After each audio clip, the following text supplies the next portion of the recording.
Hello friends, welcome to simply delicious home. இன்னைக்கு நம்ம ஒரு சூப்பரான ஒரு ஓட்ஸ் தோசை பார்க்கலாமா? அதுக்கு ஒரு கேரட், ஒரு தக்காளி, அரை வெங்காயம், ஒரு ஸ்பூன் சில்லி பவுடர்.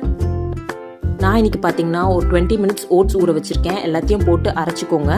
அதுக்கப்புறமா ரைஸ் ஃப்ளார் கொஞ்சம் போட்டுக்கலாம். தேவையான அளவுக்கு சால்ட்.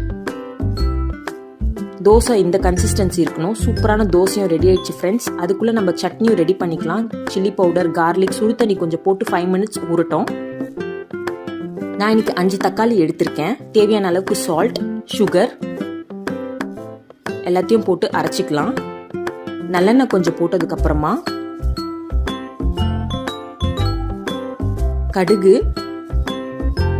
உளுந்து கொஞ்சம், கடலைப்பருப்பு கொஞ்சம் போட்டு நம்ம அரைச்சிருக்கிறத சட்னியை போட்டு மிக்ஸ் பண்ணிக்கலாம்.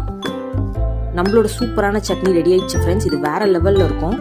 தோசை மேல ஸ்ப்ரெட் பண்ணி கொடுத்தா யார் தான் வேணான்வா. கண்டிப்பா ட்ரை பண்ணி பாருங்க.